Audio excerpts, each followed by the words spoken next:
Hello everyone, welcome to Shuffle Bangla YouTube channel. Shuffle বাংলার এই মুহূর্তে তোমাদের সবাইকে স্বাগত জানাচ্ছি। বন্ধুরা, আরও একটা জেলায় তোমাদের আইসিডিএস কর্মী সহায়িকা পদের জন্য কিন্তু ভ্যাকেন্সি বেরিয়ে গেল। তো আমি বলবো অবশ্যই কোন জেলা থেকে বেরিয়েছে, কী কী ক্রাইটেরিয়া রয়েছে সেটা একটু বলে দিই। দেখো, ফার্স্ট অফ অল বলে দিই, তোমাকে কিন্তু অবশ্যই উচ্চ মাধ্যমিক পাশ করে থাকতে হবে এবং অবশ্যই তোমাকে একজন মহিলা ক্যান্ডিডেট হতে হবে। এখানে কোনো পুরুষরা আবেদন করতে পারে না এবং এটা একটা ভালো অপরচুনিটি যে একটা মেয়ে হয়ে সব থেকে সহজে, সব থেকে ইজি প্রসেসে যদি কোনো গভর্নমেন্ট জব পাওয়া যেতে পারে, সেটা হচ্ছে এই আইসিডিএস ওয়ার্কার বা হেল্পার পোস্টের জন্য। ঠিক আছে, তো এখানে বয়স কত চাওয়া হচ্ছে? বয়স হচ্ছে 18 থেকে 35 বছর। তোমার যদি 18 থেকে 35 বছর বয়স হয়ে থাকে, তুমি যদি উচ্চ মাধ্যমিক পাশ করে থাকো এবং তুমি যদি আইসিডিএসে কাজ করতে চাও, তাহলে কমেন্টে বলো যে ইয়েস স্যার, আমি আইসিডিএসে কাজ করতে চাই, ইয়েস আমার চাকরিটা দরকার, এবং নিজের জেলার নাম কমেন্ট করো। কারণ এরপর আমি বলি, অনেক জেলাতে অলরেডি ভ্যাকেন্সি বেরিয়ে গেছে আইসিডিএস কর্মী এবং সহায়িকা পদের জন্য। যেমন তোমার কুচবিহার জেলা বেরিয়ে গেছে, বাঁকুড়া জেলা বেরিয়ে গেছে, তারপর তোমার হয়ে গেল উত্তর 24 পরগনা বেরিয়ে গেছে। এইভাবে কিন্তু প্রায় 5-6টা কিন্তু ভ্যাকেন্সি, মানে জেলার কিন্তু ভ্যাকেন্সি বেরিয়ে গেছে। তো আজকের ভ্যাকেন্সিটা অবশ্যই বলবো প্রত্যেকে কিন্তু ভালো করে ভিডিওটা দেখুন, 3 মাসের মধ্যে গভর্নমেন্ট জব কিন্তু পেতে পারো। তো চলো একটা একটা করে বলি। দেখো, ফার্স্টে বলে দিই, ন্যূনতম শিক্ষাগত যোগ্যতা কী চাওয়া হচ্ছে? ন্যূনতম শিক্ষাগত যোগ্যতা চাওয়া হচ্ছে তোমার উচ্চ মাধ্যমিক পাস। মিললো কথা? তো অবশ্যই চ্যানেলটা সাবস্ক্রাইব করো ভাই, অবশ্যই চ্যানেলটা সাবস্ক্রাইব করো, ভিডিওটা অবশ্যই করে লাইক করো, প্রত্যেকটা বন্ধুর সাথে শেয়ার করো, যে প্রত্যেকটা বন্ধু যারা চাকরি করতে চায়, যাদের ইচ্ছে আছে নিজের পায়ে দাঁড়াবো, নিজেকে বাড়ির লোককে একটা ভালো রকমভাবে গাইড করবো, যে বাড়ির লোক যেন আমার জন্য গর্ববোধ করে, তার জন্য একটু লাইক করতে হবে বস। আর কমেন্ট করো যে কোন জেলা থেকে দেখছো, মুর্শিদাবাদ, হাওড়া, কলকাতা, নদিয়া, জলপাইগুড়ি, যার যেখানে বাড়ি একটু কমেন্ট করে দাও, তাহলে সবাই জানতে পারবে যে তুমি কোথা থেকে বিলং করছো, এবং আমি জানতে পারবো যে তুমি যে এই জেলা নিয়ে বারবার কমেন্ট করছো। তো অবশ্যই সেই জেলা নিয়ে ভিডিও আসলে কিন্তু অবশ্যই, বা ওই জেলা নিয়ে যখনই আপডেট আসবে আমি তোমাদের জানিয়ে দেবো। ঠিক আছে, তো এই জেলা নিয়ে প্রচুর কোয়ারি ছিল, স্যার এই জেলা নিয়ে বলুন, এই জেলা নিয়ে বলুন। তোমাদের কমেন্টের থেকে কিন্তু এখান থেকে একটা জেলা নিয়ে এসেছি আজকে। ঠিক আছে, চলো। তো বয়স কত চাওয়া হচ্ছে? দেখো, বলে রাখি, বয়স কিন্তু চাওয়া হচ্ছে 18 থেকে 35 বছর, যেটা একটু আগে বললাম। আর যারা এসসি এসটি ওবিসি, তারা কিন্তু যেরকম ছাড় পায় সেরকমই ছাড় পাবে। ঠিক আছে, তো ও হো হো হো হো একটা আমি একটা ভুল বললাম, সংরক্ষিত প্রার্থীদের কোনো রূপ ছাড় নেই, অর্থাৎ বয়সে কিন্তু কোনো ছাড় নেই। অর্থাৎ এসসি বা এসটিদের ক্ষেত্রে যে 5 বছর ছাড় পাওয়া যেত, সেটা কিন্তু এখানে অ্যালাউ করেনি। ওকে, খুব সাবধানতার সাথে পড়তে হবে। এখানে কিন্তু 18 থেকে 35 বছরের মধ্যেই বয়স হতে হবে। মহিলা ক্যান্ডিডেট 18 থেকে 35 বছর, যদি এর থেকে বেশি থাকে তাহলে কিন্তু হবে না। সে কোনো ক্যাটাগরি থাকুক না কেন, ওবিসি ক্ষেত্রে কোনো ছাড় নেই, এসসি এসটি ক্ষেত্রে কোনো ছাড় নেই। ঠিক আছে, এই বয়সের মধ্যেই মানে তোমাকে এজ ক্রাইটেরিয়া থাকতে হবে, এটা খুব সাবধানের সাথে দেখতে হবে। আচ্ছা, এবার বলে রাখি, তোমাদের কিন্তু এটা দেখা হবে কোথায়, কিসের ভিত্তিতে না, মাধ্যমিকের যে তোমাদের রেজিস্ট্রেশন বলো বা অ্যাডমিট কার্ড বলো বা স্বীকৃত যে কোনো 10ম শ্রেণীর প্রমাণ, যেরকমভাবে যেখানে তোমার লেখা থাকে ডেট অফ বার্থ, সেই ডেট অফ বার্থটা দেখে নেবে। ঠিক আছে, এই হিসাবে তোমাদের কিন্তু হবে। বয়সে অন্য কোনো প্রমাণ এক্ষেত্রে গ্রাহ্য হবে না। অর্থাৎ এখানে তুমি যদি তোমার আধার কার্ড দেখাও, গ্রাহ্য হবে না, ভোটার কার্ড দেখাও, গ্রাহ্য হবে না। লিখে দিয়েছে যে শুধুমাত্র কিন্তু ক্লাস 10-এরই মার্কশিট, সার্টিফিকেট এগুলোই দেখবে। ঠিক আছে, অ্যাডমিট কার্ড এগুলোই দেখবে। চলো, এইবার চলে আসি যে ফর্ম ফিল আপের লাস্ট ডেট কবে। আর ফর্ম ফিল আপ কিন্তু শুরু হয়ে গেছে, তোমরা কিন্তু আজকে আবেদন করতে পারছো, কালকে আবেদন করে, প্রতিদিনই আবেদন করতে পারছো। ঠিক আছে, 13 তারিখের মধ্যে, 13/9/2024, অর্থাৎ এটা হচ্ছে কি, এটা হচ্ছে তোমাদের আগস্ট মাস, সেপ্টেম্বর মাসের 13 তারিখ পর্যন্ত তোমরা ফর্ম ফিল আপ করতে পারছো। এবং বলে রাখি, এইখানে আবেদন করতে গেলে তোমাদের কী কী ডকুমেন্ট লাগবে, এই ডকুমেন্ট পার্ট নিয়ে তোমাদের খুব ভয় লাগে। এটা কিন্তু অফলাইনে তোমাদের ফিল আপ করতে হবে, কোনো টাকা পয়সাও লাগছে না। ঠিক আছে, তো কী কী লাগছে ডকুমেন্ট দেখো। ফার্স্টে বলছি 3টি সাম্প্রতিক সব প্রত্যায়িত পাসপোর্ট ছবি, অর্থাৎ তোমাকে পাসপোর্ট ফটোগ্রাফ 3টে এটার সাথে অ্যাটাচ করে দিতে হবে। তারপরে দেখে নাও, তার মধ্যে একটা অ্যাডমিট কার্ডে তোমাদের যখন তোমাদের অ্যাডমিট কার্ড দেবে না, পরীক্ষা হবে কিন্তু। হ্যাঁ, এখানে কিন্তু মুখ দেখে মানে তোমাকে চাকরি দেবে না, একদম সোজা সাপটা কথা বলতে গেলে। চাকরি পেতে গেলে পড়তে হবে। আর বলে রাখি, পড়ার জন্য চাপ নেই, আমরা আছি। ঠিক আছে, আমরা আছি, চাপ নেই। কেন কি, কারণ আমরা কিন্তু ক্লাস নিয়ে এসেছি। দেখো, আইসিডিএস সুপারভাইজার কর্মী সহায়িকার জন্য আমাদের কিন্তু ব্যাচ আছে, যেটার নাম রাখা হচ্ছে অর্জুন ব্যাচ। অর্জুন কে ছিল? অর্জুন কে ছিল বলো? মহাভারতে অর্জুন সবাই আমরা শুনেছি, তাই না? তো সেই অর্জুনের মতো তোমাদের হতে হবে চাকরি পেতে গেলে। আর বলে রাখি, অত কঠিন দরকার নেই, সত্যি কথা বলতে গেলে না, সব থেকে ইজি চাকরি যদি বলা যায়।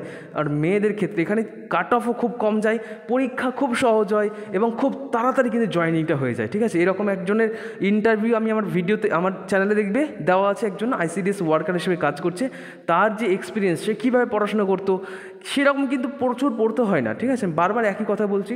তো এর থেকে গোল্ডেন অপরচুনিটি আর আসতে পারে না। তুমি অনেক বড় বড় চাকরি পরীক্ষায় বসেছো, হয়তো প্রচুর কাট অফ যায়, প্রচুর পড়তে হয়, বাট এরকমটা কিন্তু এখানে নয়। খুবই ইজি প্রসেসে তুমি কিন্তু একটা চাকরি পেতে পারো, ঠিক আছে? আচ্ছা, এখানে বলে রাখি মাত্র 599 তোমরা কিন্তু ক্লাস করতে পারবে। আমি বলবো আরেকটু পরে। এইটা হচ্ছে আমার নাম্বার 9609122622। এই নাম্বারটা একটা হোয়াটসঅ্যাপ মেসেজ করো, অথবা দেখো ডিসক্রিপশন বক্স বা লিঙ্কে দেখবে, কমেন্টের লিঙ্কে দেখবে একটা লিঙ্ক দেওয়া থাকবে, সেখানে ক্লিক করে তুমি কিন্তু ডিরেক্ট আমাকে হোয়াটসঅ্যাপ মেসেজ করতে পারবে যে স্যার আমি অর্জুন ব্যাচে জয়েন হতে চাই, ঠিক আছে? চলো এবার তোমাদের বলে দিই যে ডকুমেন্টের মধ্যে আর কী কী লাগবে। দেখো, বয়সের প্রমাণস্বরূপ তোমাকে কিন্তু বারবার বলছি মাধ্যমিকের অ্যাডমিট কার্ড দেবে, ঠিক আছে? সব থেকে বেস্ট। মানে বার্থ সার্টিফিকেট কিন্তু চাইনি এখানে, তোর দেবে না। ফর্ম রিজেক্ট হওয়ার সম্ভাবনা সব থেকে বেশি থাকতে পারে, ঠিক আছে? চেষ্টা করবে অবশ্যই ক্লাস 10-এর যে তোমার অ্যাডমিট কার্ড আছে সেটার জেরক্স কপি দিয়ে দেবে, ঠিক আছে? এবং এর সাথে বলে রাখি সচিত্র শংসাপত্রে আসল, আচ্ছা স্থায়ী বাসস্থানে অর্থাৎ ডোমিসাইল সার্টিফিকেট, বা তোমার হচ্ছে গিয়ে যে স্থায়ী বাসিন্দা সার্টিফিকেট, রেসিডেন্সিয়াল সার্টিফিকেট, এটাই তোমায় কিন্তু দিতে হবে, ঠিক আছে? এটা আসল দিতে হবে, অর্থাৎ অরিজিনাল প্রিন্ট আউট করে দিয়ে দেবে, ঠিক আছে? বা যেটা তোমাদের পাওয়া যায় আর কি, সেটা দিয়ে দেবে। আচ্ছা চলে আসি পরেরটা দেখে নাও। এক্ষেত্রে তোমাদের কিছু বলার নেই, সচিত্র বলেছি তার মানে তোমাদের হচ্ছে চিত্রসহ, অর্থাৎ পাশে একটা ছবি লেখা থাকবে, এবং দেখবে বিভিন্ন গ্রাম পঞ্চায়েতে দেয়, ঠিক আছে? এগুলো তোমাদের বাসস্থানের যে সার্টিফিকেট সেটা দিয়ে দেয়, সেটা দিয়েও হয়তো হবে। এটা আলাদা করে লেখেনি যে তোমাকে ওই মানে ওয়েবসাইট থেকেই তোমাকে প্রিন্ট আউট করে নিতে, এরকম কিছু লেখা নেই। সুতরাং ওটাও আশা করছি চলবে, ঠিক আছে? তবু একবার জিজ্ঞাসা করে নেবে যারা জমা দিচ্ছে তাদের কাছ থেকে, ঠিক আছে? এবার দেখে নাও ন্যূনতম তোমাকে অবশ্যই যে উচ্চ মাধ্যমিক পাস বলেছে সেই উচ্চ মাধ্যমিক পাশের কিন্তু মার্কশিট বা সার্টিফিকেট একটা শো করতে হবে, এটা জেরক্স কপি দিয়ে দেবে। এবং জাতি শংসাপত্র, যদি তোমার এসসি থাকে, যদি তোমার এসটি থাকে, যদি তোমার ওবিসি থাকে, বা ইডাব্লিউএস থাকলো, যেটা থাকুক না কেন সেটা কিন্তু একটা জেরক্স কপি তোমার দিতে হবে, ঠিক আছে? আর যদি জেনারেল হয়ে থাকো তাহলে কিছু দিতে হবে না। আর দেখো প্রতিবন্ধী, যদি কেউ পিডাব্লিউডি থাকো তাহলে দেবে, নাহলে দেওয়ার দরকার নেই। আর ইডাব্লিউএস যেটা বললাম, তো এইগুলো ব্যাপারগুলো, ঠিক আছে? এবার চলে আসি, পরীক্ষা কিন্তু হবে বস, তোমায় কিন্তু পরীক্ষা দিতে হবে। আর এই পরীক্ষা কোয়েশ্চেন পেপার কত ইজি হয় তার প্রমাণ আমি তোমাদের খুব শীঘ্রই দেবো, ঠিক আছে? আমি অলরেডি একটা ক্লাস দিয়েছি, খুব কম ভিউজ আসছে, কেন বুঝতে পারছি না। দেখো, পড়াশোনা যদি না করো না তাহলে কিন্তু চাকরি করলে কিন্তু লাফালে হবে না, পড়তে হবে তোমাকে। আর যখনই তুমি ভয় পালাবে যে না আমি পারবো না, আমার দ্বারা হবে না, তাহলে কিন্তু সারা জীবন ওই চাকরির আশায় বসে থাকতে হবে, চাকরিটা তোমার হবে না। একদম মানে একদম লিখে নাও তুমি খাতায়, ঠিক আছে? এরকম হাজারো প্রমাণ আছে, কত নক্ষত্র এভাবে কিন্তু মারা গেছে।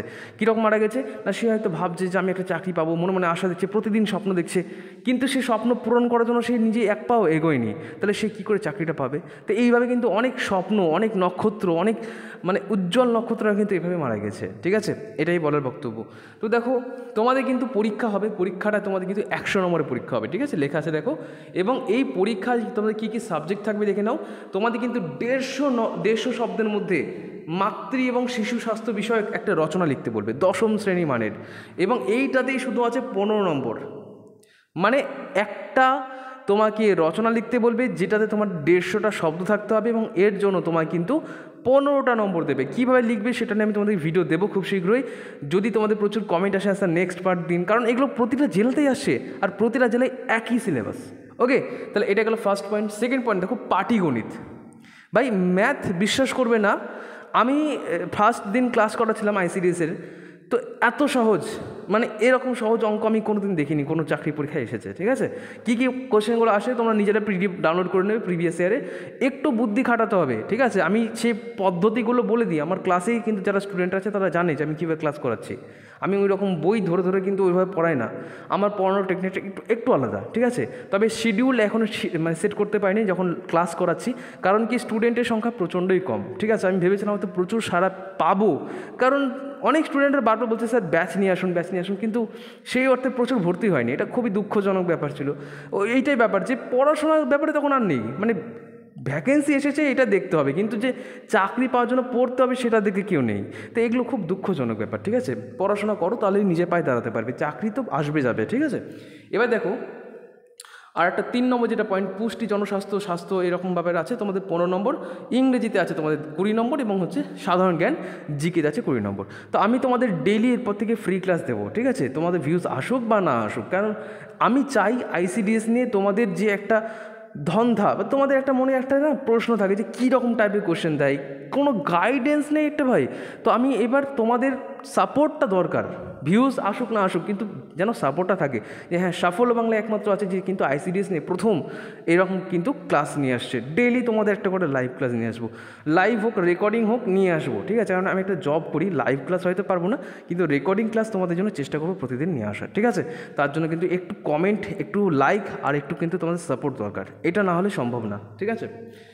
আমি আইসিডিএস সুপারভাইজার ব্যাচটা নিয়ে এক্ষুনি বললাম, এটা সুপারভাইজার বলে নয়, যে কোনো পোস্টের জন্য, কর্মী হোক, সহায়িকা হোক, সুপারভাইজার হোক। সুপারভাইজারটা একটু কঠিন আসে কোশ্চেন, বাট এই যে কর্মী সহায়িকা আছে না, একদম জল, ঠিক আছে? তুমি যদি একটু ভালো করে পড়ো, 3-4 মাস তুমি পড়ো না, তুমি কিন্তু চাকরিটা পেতে পারো, ঠিক আছে? তো যদি কারোর মনে হয়, আমি বারবার বলছি, মনে হয় আর ভেবো না, ভাবার সময় শেষ, আমি বলবো এই নাম্বারে যোগাযোগ করো 9609122622। টাকা পয়সা আসবে যাবে, কিন্তু যে পরিশ্রম এখন তোমার করার কথা, সেই পরিশ্রম যদি এখন না করো তো সারা জীবন পস্তাতে হবে, ঠিক আছে? এটা আমি বলে দিলাম। তো চলো আমি এবার তোমাদেরকে দেখিয়ে দিই কোন জেলা থেকে ভ্যাকেন্সি এসেছে, কীভাবে ফর্ম ফিল আপ করবে, সমস্ত বিষয়টা বলে দিচ্ছি। এইটা বেরিয়েছে তোমাদের নদিয়া জেলা, ঠিক আছে? নদিয়া জেলার সুসংহত শিশু বিকাশ যে অধিদপ্তর আছে সেখান থেকে বেরিয়েছে। দেখো বলে দিই, এটা তোমাদের নদিয়া জেলাতে প্রচুর কমেন্ট ছিল, স্যার নদিয়া জেলা নিয়ে বলুন, নদিয়া জেলা নিয়ে বলুন। তো এটা বেরিয়েছে কিছুদিন আগেই বেরিয়েছে, এটা আমি বলে দিই, তোমার 18/8/2024, অর্থাৎ তোমাদের কিন্তু বেশ কয়েকটা দিন হয়ে গেছে। আমি এটা কয়েকদিন আগে লক্ষ্য করলাম, কয়েকজন কমেন্ট করছিল স্যার এটা বেরিয়েছে, এটা নিয়ে কিছু বলুন।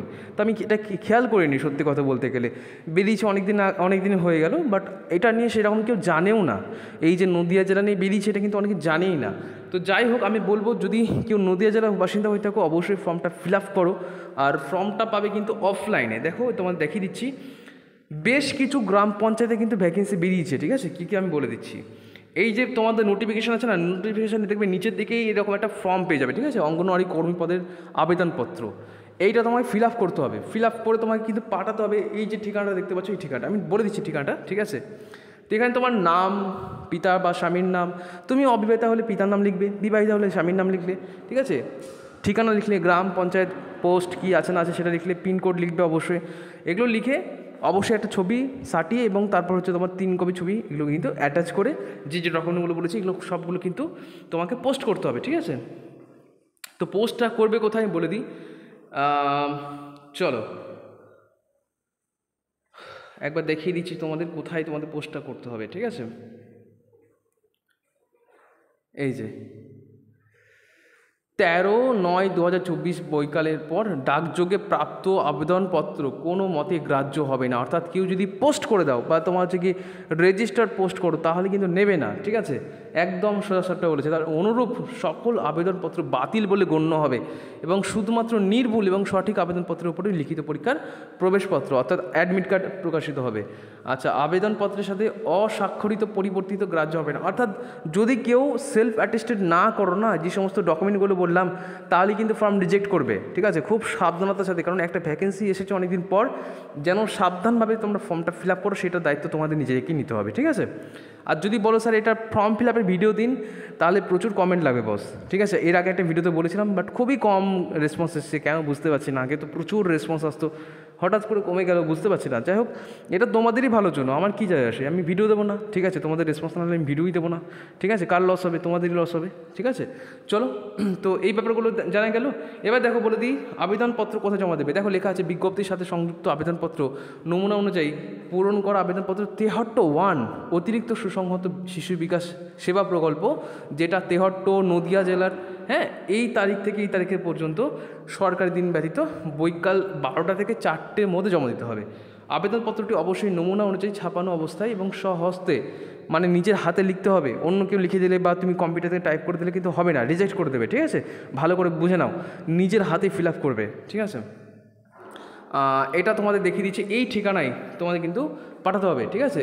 এটা কিন্তু এই জায়গায় তুমি পেয়ে যেতে পারো। আর পূরণ করা আবেদনপত্রটি অবশ্যই প্রার্থীর দ্বারা স্বাক্ষরিত হতে হবে, তোমাকে কিন্তু সিগনেচার করে রাখতে হবে এবং আবেদনপত্রের সাথে অবশ্যই নিজের নাম, সম্পূর্ণ ঠিকানা এবং 5 টাকার ডাক টিকিট, তোমাকে কিন্তু 5 টাকার ডাক টিকিট করে নিয়ে চলে যাবে, ঠিক আছে? 5 টাকা ডাক টিকিট, অনন্য এত সেমি চলো, যাই হোক 2টি খাম জমা দিতে হবে, 2টো খাম তোমায় কিন্তু এর সাথে জমা দিতে হবে। দেখো এই বিষয়গুলো তোমরা আরও ওখানে গিয়ে ভালো বুঝতে পারবে। আমার দায়িত্ব তোমাদেরকে জাস্ট এইটুকু গাইড করে দেওয়া, কোন কোন জেলায় বেরিয়েছে, কী করতে হবে এই ব্যাপারগুলো জানানো। তো এটা একটা বেরিয়েছে, তো এবার এই জেলাতে দেখবে কতগুলো জায়গায় বেরিয়েছে সেটা আমি দেখিয়ে দিচ্ছি। চলে আসবে তোমরা নদিয়ার ডিস্ট্রিক্টের যে রিক্রুটমেন্ট সেল আছে বা এই যে অফিসিয়াল ওয়েবসাইট আছে সেখানে চলে আসবে। এখানে আসলে দেখবে এগিয়ে বাংলা এরকম লোগো পাবে এবং হচ্ছে কি তোমার বিশ্ব বাংলা একটা লোগো পাবে, ঠিক আছে। এখানে আসলে দেখবে তোমাদের কাছে কিন্তু এরকম বেশ কিছু ভ্যাকেন্সি চলে আসবে। দেখো আশাকর্মী ভ্যাকেন্সি এসেছে, এটা আমি তোমাদের পরবর্তীকালে আপডেট দিয়ে দেবো। এবার দেখো তোমার একটু নিচে দিকে স্ক্রোল করে দেখবে অঙ্গনওয়াড়ি ওয়ার্কার এবং অঙ্গনওয়াড়ি হেল্পার এই পোস্টে যখন তুমি আবেদন করবে না, দেখবে নিচের দিকে বেশ কিছু জায়গায় কিন্তু ভ্যাকেন্সি বেরিয়েছে। যেমন দেখো তেহট্ট 1 অ্যাডিশনাল, তেহট্ট 1 মেন, তারপর দেখো করিমপুর 1 দুটো করে বেরিয়েছে। ছাপড়া, ঠিক আছে, ছাপড়া যাই হোক অ্যাডিশনাল আছে, ছাপড়া মেন আছে, নাকাশিপাড়া মেন, রানাঘাট 1 মেন এবং নাকাশিপাড়া অ্যাডিশনাল। এই যে যতগুলো বললাম, ঠিক আছে, 1টা 2টো 3টে 4টে 5টা 6টা 7টা 8টা 9টা কিন্তু পঞ্চায়েত রয়েছে বা 9টা ব্লক রয়েছে, সেই জায়গায় তোমাদের কিন্তু ভ্যাকেন্সিগুলো বেরিয়েছে। নিজের যেটা দরকার সেটা তোমরা দেখে নেবে, কারণ এতগুলো দেখানোর নেই। আর ভ্যাকেন্সি দেখলাম খুব একটা হাইফাই নেই, এটা একটু দুঃখজনক হতে পারে যে স্যার ভ্যাকেন্সি খুব বেশি নেই। আমি রানাঘাটটা একটা ডাউনলোড করে দেখাচ্ছি, খুব বেশি কিন্তু নেই, খুব বেশি আশা করো না। তবে আমি বলবো যদি ইচ্ছে থাকে তাহলে এই কটা ভ্যাকেন্সিতে তুমি চেষ্টা করে দেখতে পারো। কতগুলো আছে দেখিয়ে দিচ্ছি। দেখো এখানে টোটাল 2টো আছে, রানাঘাট যেটা দেখাচ্ছে, রানাঘাটে 2টো আছে। এবার অসংরক্ষিত যারা জেনারেল তারা কিন্তু এখানে আবেদনই করতে পারবে না। এটা খুবই মানে আমার কাছে মর্মাহত লেগেছে। তাহলে কারা পারবে? তপশিলি উপজাতি, অর্থাৎ যারা এটা এসসি হবে হয়তো, তপশিলি উপজাতি তাদের জন্যই 2টো আছে, ঠিক আছে। আর কিন্তু কোনো ভ্যাকেন্সি নেই এটা রানাঘাটের জন্য। তো যারা রানাঘাটের বাসিন্দা তাদের জন্য এটা খুব একটা হয়তো খুশি খবর হবে না, কিন্তু অন্য ভ্যাকেন্সিগুলো যদি দেখা যায় তো চলো আমি দেখিয়ে দিচ্ছি অন্যগুলো কী আছে। তো দেখো আমি আবার চলে আসি, এখানে যদি দেখা যায় তেহট্ট 1টা তোমরা দেখিয়ে দিচ্ছি, ঠিক আছে। তেহট্ট 1টা আমি ডাউনলোড করেছিলাম, এখানে তোমাদের দেখিয়ে দিচ্ছি। যেখানে দেখবে অসংরক্ষিত মানে জেনারেল, ঠিক আছে। তো দেখো তেহট্টটাতে দেখতে পাচ্ছ এখানে অসংরক্ষিত একটা ভ্যাকেন্সি আছে এবং ওবিসি এতে একটা ভ্যাকেন্সি, ওবিসি বিতে একটা ভ্যাকেন্সি, টোটাল 3টে ভ্যাকেন্সি। অর্থাৎ যারা তেহট্ট 1 তোমার ব্লকের বাসিন্দা তাদের জন্য একটা খুশির খবর হতে পারে, তাদের ওবিসি বিতে একটা অ্যাপ্লাই করতে পারবে, ওবিসি এ যারা আছে তারা আবেদন করতে পারছে, একটা করে ভ্যাকেন্সি আছে, আর জেনারেল হিসেবে একটা করে ভ্যাকেন্সি আছে। এবার কিন্তু ভ্যাকেন্সি খুব হাইফাই কিছু নেই, কিন্তু আমি বলবো স্টিল আমি একটাই কথা বলবো যে চেষ্টা করে যাও, ঠিক আছে। এবার যেখানে অসংরক্ষিত কোনো সিটি নেই, দেখা গেলো ওবিসিতে একটা আছে, তারা তো জেনারেল হিসেবে আবেদন করতে পারবে না, কিন্তু যদি জেনারেল একটা সিট থাকে সেক্ষেত্রে কিন্তু সবাই আবেদন করতে পারছে, ঠিক আছে। সেই হিসাবে আবেদন করো। আর এটা অনেকেই কিন্তু জানে না, ঠিক আছে। আমি নিজে জানতে পারিনি, কারণ এটা একদমই মানে কি বলবো, মানে বলে না যে খড়ের গাছে ছুঁচ খোঁচার মতো অবস্থা হয়ে গেছে। মানে এটা কিন্তু অনেকে জানতে পারেনি হঠাৎ করে যে এই ভ্যাকেন্সিটা বেরিয়ে গেছে আইসিডিএস। সত্যি এটা কিন্তু একদমই আনকমন একটা, কিন্তু মানে এমনিতেই খুব একটা চর্চা থাকে না এই ভ্যাকেন্সি নিয়ে। তার উপর দ্বিতীয় কথা হচ্ছে যে এটা কিন্তু ছেলে মেয়েদের নজর থেকে অনেকটা এড়িয়ে যাচ্ছে আর কি, ঠিক আছে। কারণ আমি নিজেও খেয়াল করতে পারছি না, আর অনেকে কিন্তু যারা ক্রমাগত চেক করে তারা একমাত্র বলছে যে স্যার এরকম ভ্যাকেন্সি বেরিয়েছে, তাদের ওদের কথা শুনে আমি এসেছি। ওই যে বিরাট একটা ক্রেজ, সেই ক্রেজটা কিন্তু এখানে পাইনি। তো যাদের একটু বুদ্ধি আছে তারা আমি বলবো যে সময় নষ্ট না করে পড়াশোনা শুরু করে দাও আর ভালো করে ফর্মটা ফিল আপ করো, ঠিক আছে। তো অল দ্য বেস্ট সবাইকে আমার তরফ থেকে, থ্যাংক ইউ সবাইকে, নমস্কার।